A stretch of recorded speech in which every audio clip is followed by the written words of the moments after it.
Okay, everybody, we're now on to item 10, and that's the council tax base calc. Sorry?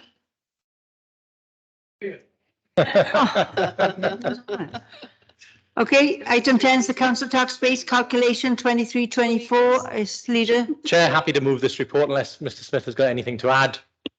Okay. Mr. Smith, did you want to say anything? I think only just to put one thing on the record, having spoken previously about tough choices and decisions, this is one of them. You are reducing the overall value of the yield by 2%. The report itself is self-explanatory, but it is the first of many budget decisions you will be making that do evidence some of those hard choices and decisions that I referred to previously, but I equally have nothing further to add. I need to move it on a seconder, please. Second, thank you. All in favour? Anybody against? Any abstentions? No? Okay, that's moved then. Thank you. The next item is the Independent Remuneration Panel for Wales Draft Annual Report 23-24 consultation. Thank you, Presiding Member. I have nothing to add to the report. Chair, happy to move. Thank you. Second, Andrew. All in favour? Anybody against? Any abstentions? Okay, that's moved. Thank you. You then move on to item 12, and that's the membership of committees. Councillor Hopkins. Yeah, thanks, Presiding Member. I got nothing to add to the report. Happy to move. Have a seconder? Happy to second. Can I have a show of hands again for all, please? Anybody against? Any abstentions? Okay, that's moved. Thank you. We'll move on to councillors' questions. This question is from Councillor Wendy Lewis. Any supplementaries? No supplement. Thank you. Councillor Fogarty. Thank you. I just want to ask, would the Cabinet Member agree that our housing teams are operating in extremely, and have been for a long time now, extremely challenging conditions, and that in view of that, their work and dedication should be recognised and applauded in this chamber? I absolutely concur with that, those comments from Councillor Fogarty.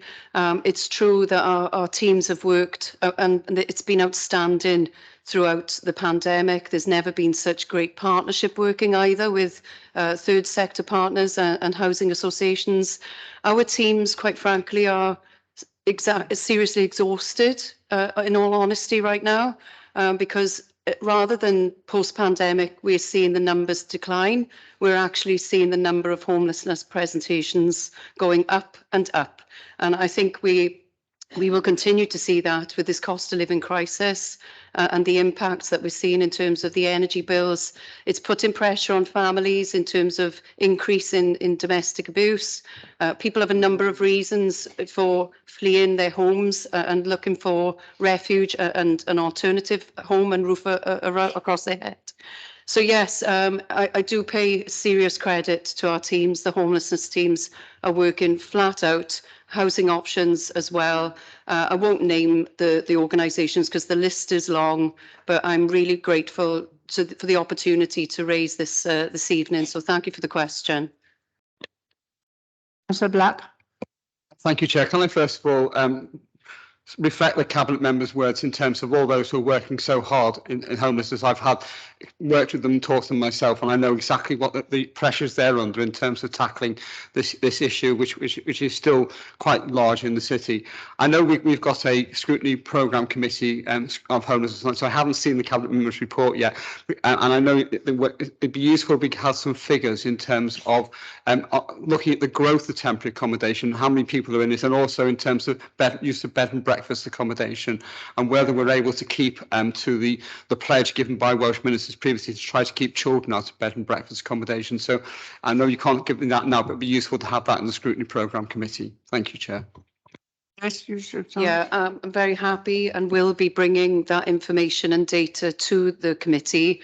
And I have to say it's quite a bleak picture that we will be presenting, but that will show and present the challenges that the teams are facing at the moment with unprecedented numbers of people becoming homeless, including families. So I'm happy to bring that data to, well, I don't know if happy is the right word, presiding member, but I will commit to bringing that information to the committee, and we will discuss it no doubt in more detail then. Thank you, Councillor Lewis. Question 2 is from Councillor Francesca O'Brien.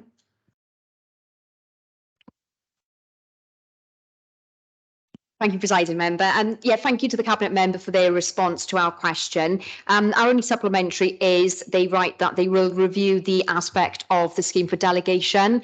I was just wondering if there was a timetable on sort of having a look at that, and if they would just give us a response on their findings, please. Thank you. Yeah, and to be honest, I'm actively looking at this particular time, talking to our friends in planning to try to seek that process and give a commitment. We'll get it done as soon as we possibly can. I will keep council informed of that timescale. Thank you. Question 3 is from Councillor Mike Day. Yeah, thank you, Presiding Member. Thank you to the leader for the response. Just a couple of follow-ups, if I may. I think the first point to make is that I'm not sure if members of the public appreciate the volume of calls that are received right across the board. You know, that figure of 190,000 plus over a 6-month period is incredible, really. And I think we need to give some credit to our staff for the way in which those calls are handled. There are 1 or 2 points that I'd like to follow up on, and that is firstly is that whilst we've got a generic number here, is it possible to break it down across the call centres? So, you know, are there particular hotspots in terms of where responses aren't being dealt with quickly enough? And secondly is that do you have a target figure in mind in terms of the abandonment rate? Obviously, the average of 31% over that period is sort of still fairly high, and you acknowledge in the response that it needs to be brought down. And I'd just like to add a plea on behalf of elderly residents who have contacted me about the problems that they've had in accessing services. They're not all as capable in being able to use the web-based services currently, and so therefore, you know, they do rely upon telephones to make that call. And we are a public service, and we want to make sure that the responses are those which they deserve. Thank you. Chair, whilst the initial response is in my name, the questions relate to Councillor Lewis's portfolio and the contact centre, so I'll ask Councillor Lewis to come in and respond. Thank you, Leader. Thank you, Presiding Member, and thank you for the questions. It's right to challenge the customer service and the contact centre and how we deal. You're right, absolutely, to highlight that there've been unprecedented increase in calls, particularly post-pandemic. People have suddenly change their focus and their priorities and suddenly realise they want to report things, and that has had an impact on the service. And the corporate call centre, as you know, it's handled 95,454 calls since the 1st of April. This is a 5% increase in call volumes, and obviously the teams are trying to deal with that. In just the month of October, the corporate call centre dealt with 14,079 calls. So just to paint the picture of what we're dealing with, you asked for a breakdown with the other call centres. So there are obviously other call centres across the council. The total number of calls handled by the other external customer-facing call centres from April was around 46,500 calls. And just to give a little outline here, so the focus on the public-facing call centres, revenues and benefits, we can probably understand why the increase has gone to those centres, because people are trying to deal with benefits, which is in this current climate, no surprise. Social services, highways and school admissions have the highest number of abandoned calls, but that's because a number of things. So obviously, revenues and benefits I've mentioned have experienced very high demand this year due to the cost of living grant, which was launched, fuel payments, and administrating those grants can obviously take quite a bit of time because they're not straightforward and can be sometimes quite complex. Social services phone calls becoming increasingly complicated, so calls are taking longer, and that's having an impact on the capacity of that call centre. Sometimes the average call takes around 15 minutes to handle. So that's just to give you an idea. And highways, obviously, they have peaks of demand, especially, no surprise, during bad weather, with residents reporting flooding, and those all come in at once and literally flood the call centre, if you pardon the pun. I'm happy to bring in Councillor Stevens if he wants to add anything further to that. In terms of target rates, we are going to look at trying to tackle and reduce the waiting times and reduce the abandoned call rates. That's absolutely the focus that we have. It's part of a digital strategy, but just to be clear, this doesn't mean that we will be removing customer-facing services. We understand there are residents who might not be as tech-savvy and would want probably not to opt to digital services. However, I won't look too closely because I haven't got my glasses on and the print is very small, but we have seen a significant increase in people contacting the council in other ways. So they're starting to email us and they're starting to use those points of contact as opposed to calling us. So obviously that is going to increase as time goes on, but we will not neglect front-facing services, and we will continue to try to strive to improve the contact centre's performance against a backdrop of austerity too. So it's going to be difficult as a challenge, but we will keep striving to improve our customer service for the benefits of the people of Swansea.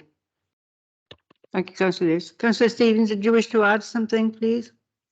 Yeah, just a small thing really in regards to highways. Yeah, Councillor Lewis hit the nail on the head really, in fact that when we get these, and these are becoming all the more evident given climate change, is with this very, in a very compressed time period, very short time period, that all the highways calls can come in. Granted that does lead, unfortunately, to potentially some missed calls. And we've had an awful lot of rain over a short period, especially during autumn when leaves are still dropping, which has led to that. So yeah, just wanted to. Thank you, Councillor Stevens. Councillor Peter Black. Yeah, thank you, Chair. First of all, obviously reflect like Cabinet Member said about how staff are working as hard as they can. They're snowed under. We all understand that. Nevertheless, 31.5% of abandoned calls is not an acceptable level, and I appreciate the work is being done to try to put that right. I think the issue that Councillor Day raised about a lot of people not being internet savvy is part of the problem. I spend a lot of my time directing people to the website or to email. But a number of them say, well, they can't deal with that particular issue and they still need to get hold of people. And there are a number of departments in the council which are particularly difficult to get through to. I think I've had at least 2 or 3 in the last couple of weeks, people who had been trying to get hold of the traffic warden service in terms of either parking permits or to do with a penalty notice they've had and not being able to get through to them, and have had to actually broker a time for them to speak to somebody. And I think the fact we have so many people working in agile way, working from home, isn't helping, because that means you're directing more traffic towards the call centres. I understood that we were looking at a web-based system where people could answer calls from their home on their laptop, but that doesn't seem to be working very well either.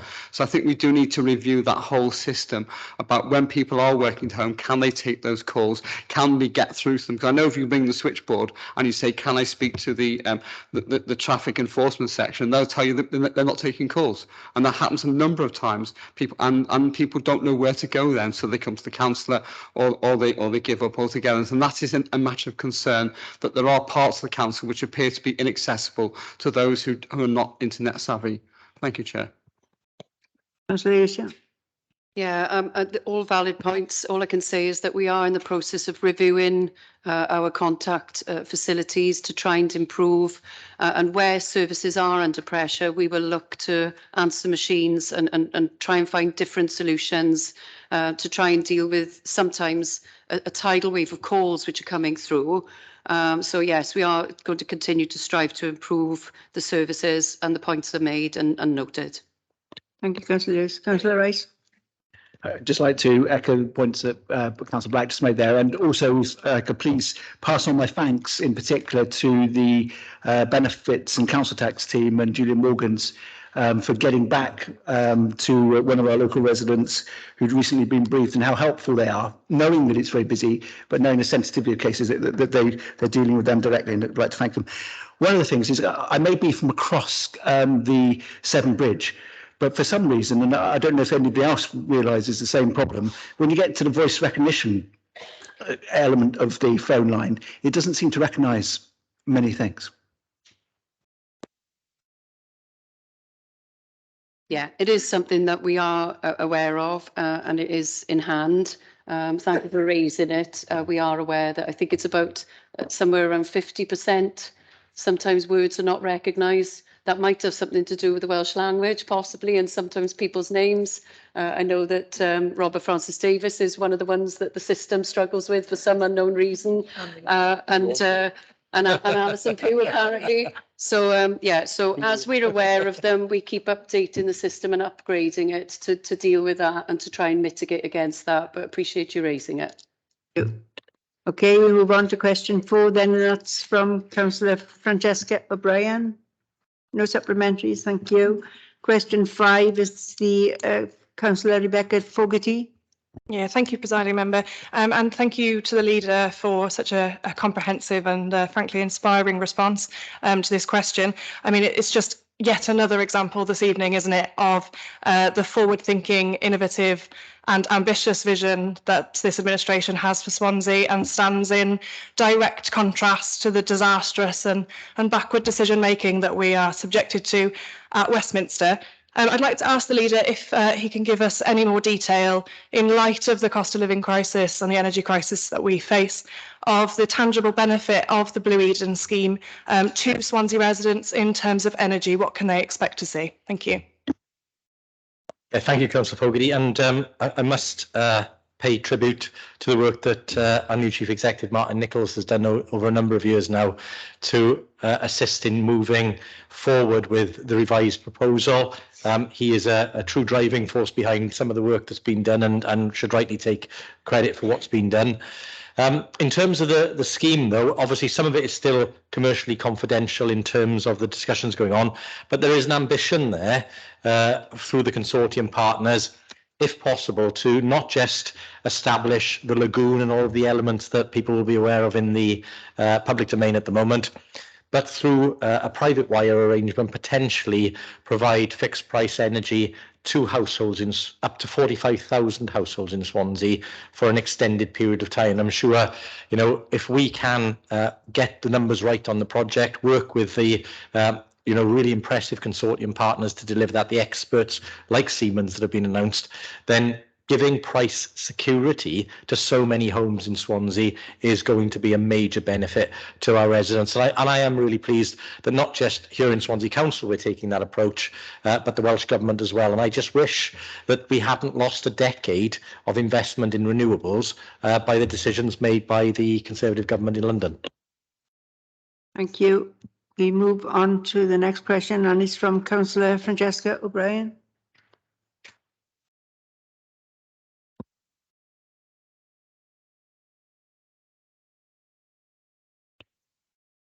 Thank you, Presiding Member. And yeah, since the question we raised last month, obviously it has now up and running, so thank you for that. I just wanted to ask the Cabinet Member that residents have commented on that there's no rapid one in Mumbles. Was it something that the Council did look at, and if so, why wasn't it implemented? Thank you. Thank you, Presiding Member. So can I just clarify that a rapid charger? Yes. Yeah, I think we've got the medium ones where it could be between 4 to 6 hours. So they were just asking on turnover more so. Thank you. Yeah, thank you, Presiding Member, and grateful for the question. This was actually intentional. And the reason it's intentional, if you notice, a lot of our charging pillars are focused on shopping centres, and the idea is to encourage dwell time in those shopping centres. So you don't want somebody charging for 20, 30 minutes and leaving. Actually, you want them to charge up, leave their car and go in, spend some money in the shopping centre and then come back to their vehicle. So it is intentional. And I appreciate people want perhaps the rapid version. Maybe we will look at that at some point in the near future. But in the meantime, we want to encourage people to spend money in our local economy. And we have to work with what we've got. It's also a factor as well in terms of grid connection and capacity of the grid as well. So hopefully that answers the question. It was an intentional move on our part. Thank you, Councillor Lewis. The next question is from Councillor Peter May. As I've spoken, Member, I did put my hand up. Hey, I can't see you. Okay, Councillor Jeff Jones. Yes, Apologies. Thanks to Councillor O'Brien for the question. I was going to ask the Cabinet member as well. I know we were due to have 2 electric charging points in Killay, which seem to have, well, disappeared. Can the Cabinet member tell me what's actually happening with regards to Killay? I'm sure that it's in hand, Councillor Jones, but I will check and bring you a written update on that. Thank you. Thank you. Okay, Councillor May. thank you, presiding members. I've spoken more than enough at this council meeting. I'm going to hand over to my very capable sidekick, Councillor Stuart Rice, on this one. Just a couple of quick follow-up questions. Thank you for the answer. And I read through the CJC report. Will the Cabinet member confirm to us if local businesses will still be able to access the funding that's potentially available through Freeports in support of the neighbouring bids from Newport Talbot and Pembrokeshire?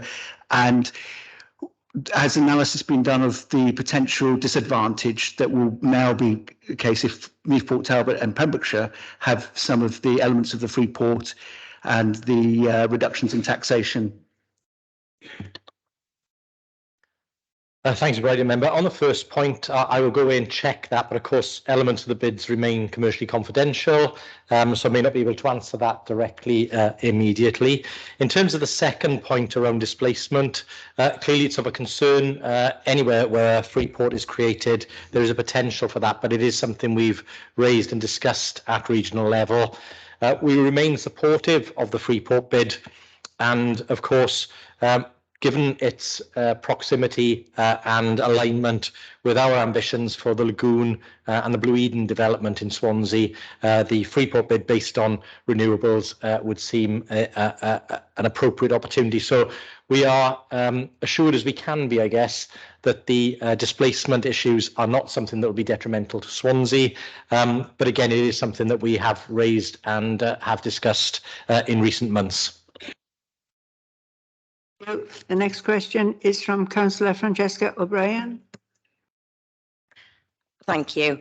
Thank you for your response. Just if we can ensure that we have a timetable for a public consultation, please, that is well publicised, just that the residents can have a voice and a choice in the future of the tennis courts. Thank you. Right. There will be the consultation. This sea defence wall is going to be, major construction. There will be quite a time that we're looking at, and part of the consultation will be what people in the community want to see there. So it won't necessarily be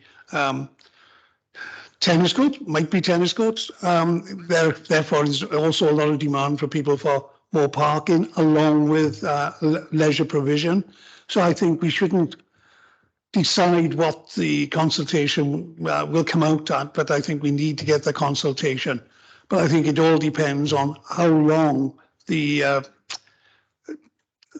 project for the sea defence wall is going to take, and what we will try and get it in a timely manner, because there's a lot needed along that area. The money has come forward from Welsh Government for a sea defence wall, but there's lots of other money will be needed, so that when you go out to consultation, there's a shopping list that everybody will ask for, but not necessarily the financial resources to deliver the wishes of everybody. So that's got to be taken into consideration as well.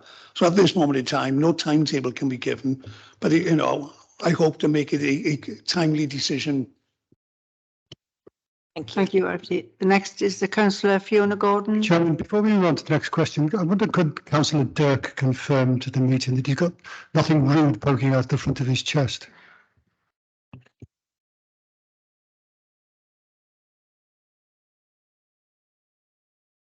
Yeah. I'm glad you noticed my my snowman, David. There he is. And also, for Sartorial point, if Councillor Dirk could tell me when he's next going to wear that jumper, because I have one exactly the same.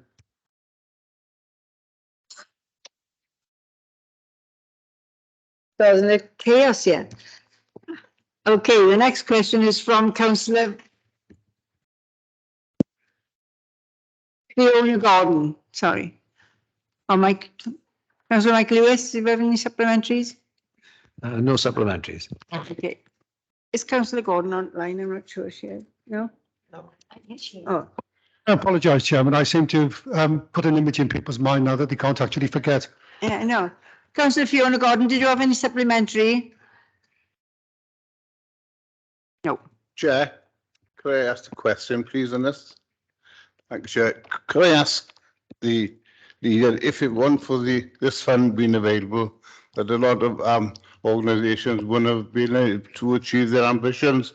I'm very grateful for the fund, myself and Councillor Beth Hopkins, because we managed to secure funding that will provide an youth outreach worker within our community through our comprehensive school for the next 2 years. So I'd just like to put that on record. Thank you, President Member.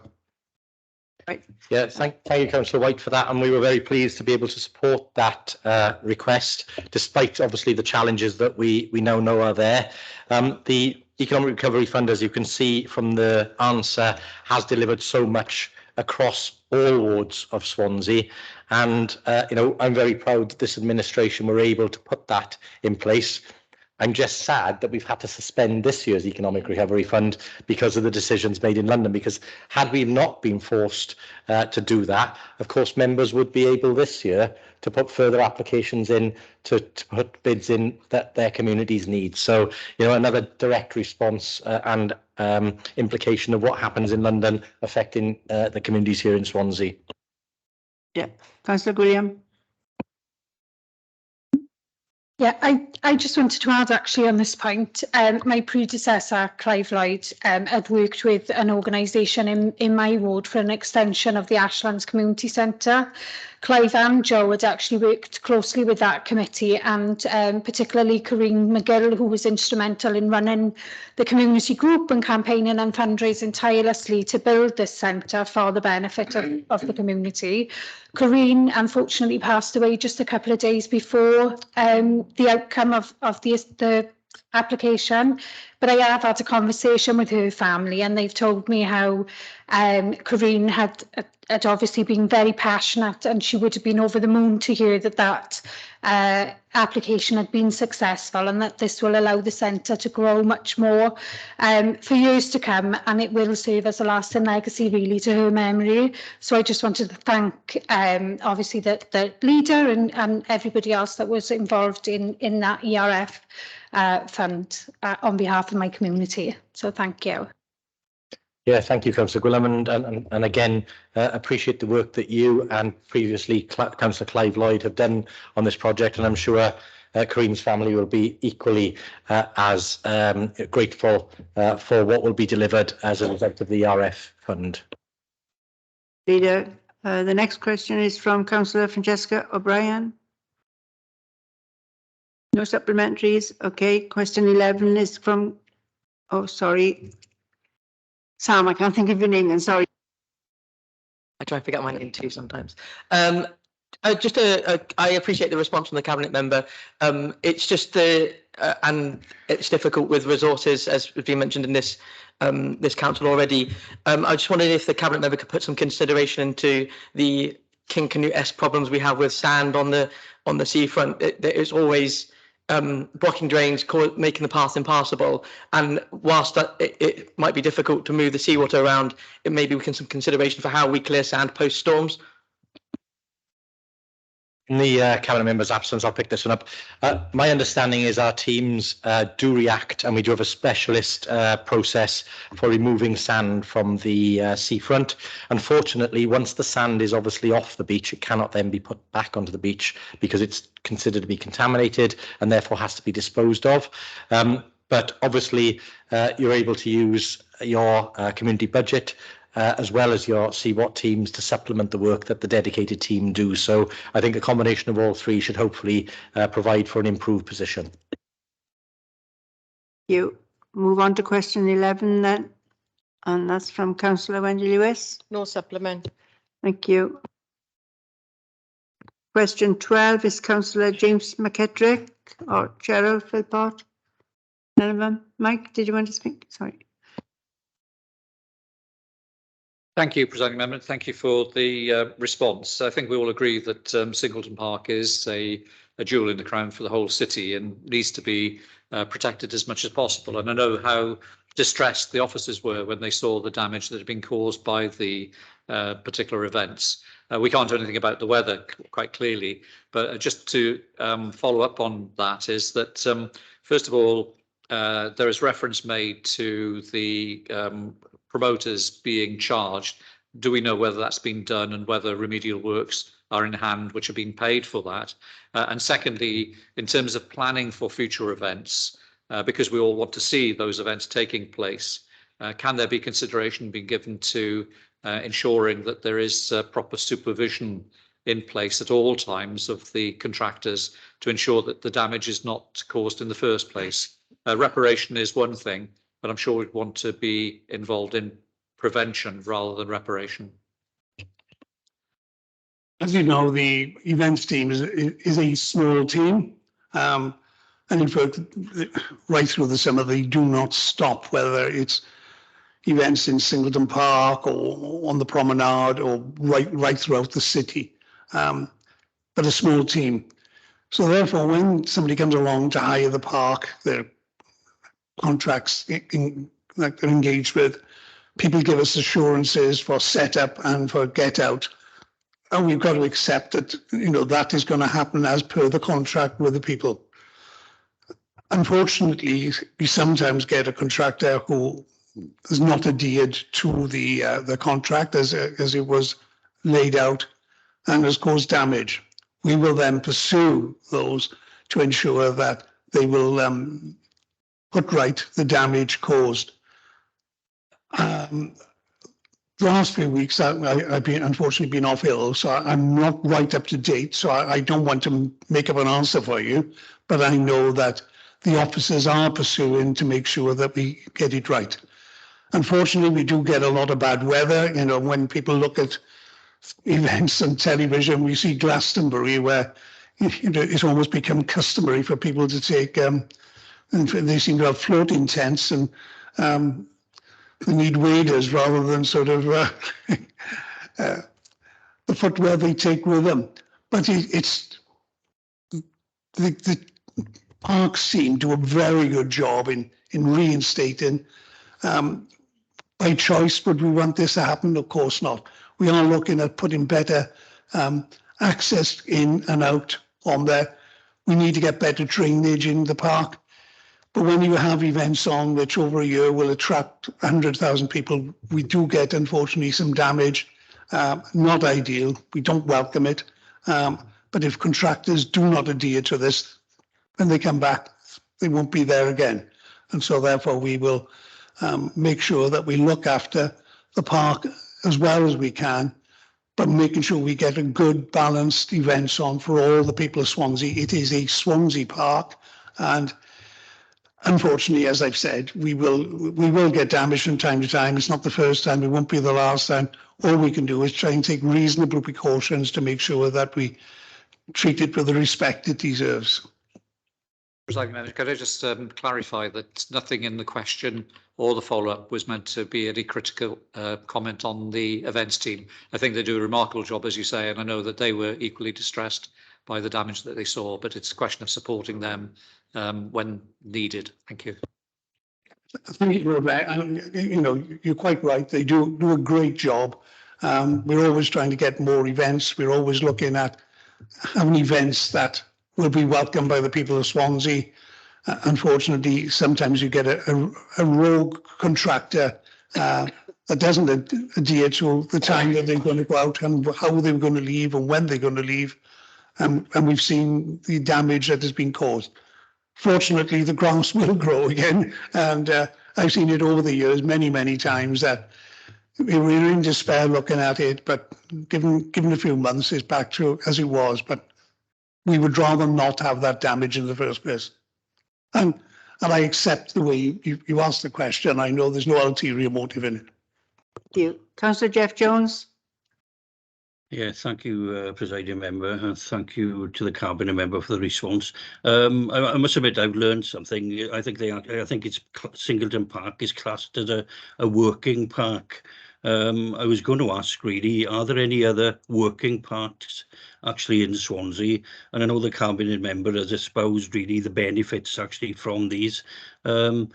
If not, can we make other parks working parks so they can also share the benefits? I would love it to have more working parts, and I look forward to Councillor Jones supporting capital investment into parks in the East, as you've suggested it. I think it's a really good idea. Well done, Councillor Jones. And then when the budget comes forward to make a working park in the East, most of the good parks and the parks historically have come from where the people that owned the works in the East, the workers lived in the East. They lived for the grand old age of about 41, and because of the prevailing winds, and the people that owned the works lived in the West in their big estates, which became parks. But I'm glad to see that you are wanting to redress the balance and thank the people and those workers from the East that made the wealth of the people in the West, and that you're encouraging now to have this balance of working parks in the East. I welcome it and look forward to your support when it comes to the budget time.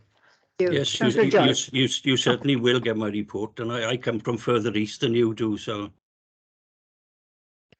Hang on, I'm not across the chamber. I've got people waiting to speak. Councillor Joy. Thank you. Just to add my comments, this is not a criticism of the events team. This is not a criticism or to say that Singleton Park should not be used for the whole of the city. However, I really do feel strongly, and I would ask the question about the infrastructure that should be put in place prior to another event happening.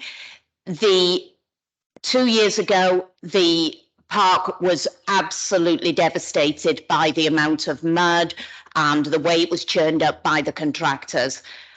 Again, October this year, we see it again. We saw it in the summer.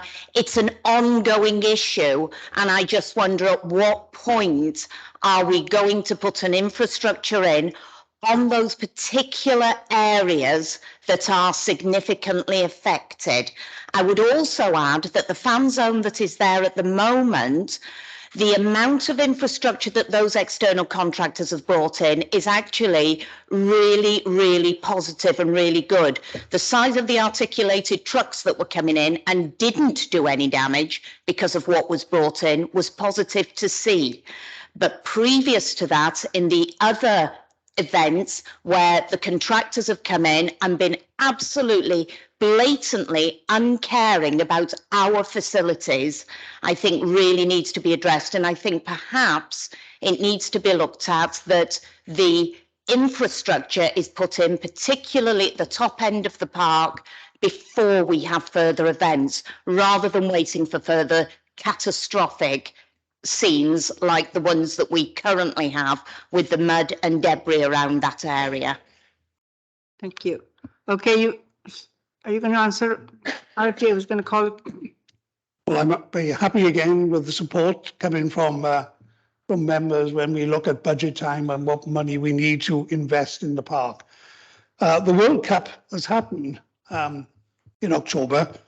I think the events team, we did ask them whether they'd sort of change the World Cup so that we couldn't have the fan zone in Singleton Park in October, but our influence wasn't good enough. And I am being sarcastic, obviously. And but the fan zone is going to be dismantled this weekend because now that Wales are out of the World Cup, the demand will not be there because the people in this area wanting to watch the Welsh team and don't want somebody to want to watch any other team. So they will be leaving. What we are all looking to do is, where the fans home was, is actually put better conditions down for future. You've got to remember that the drainage in Singleton Park was put down many, many years ago. It needs to get better drainage. It needs to get better infrastructure. But again, that has got to be a priority of this council and take part in anything else that we have. It's difficult to get total agreement at budget time in this council chamber to deliver what we all want to do. It is down to priorities. I would look forward to seeing Singleton Park having more investment, but it all depends on the budget. Okay, we've gone over on our 30 minutes, okay, so I'm going to call the meeting to a close. As this is our last meeting, full council before Christmas, can I wish you all a Merry Christmas? More or less a happy and healthy one more than anything else. Okay, safe journey home, folks. Yeah, same to you.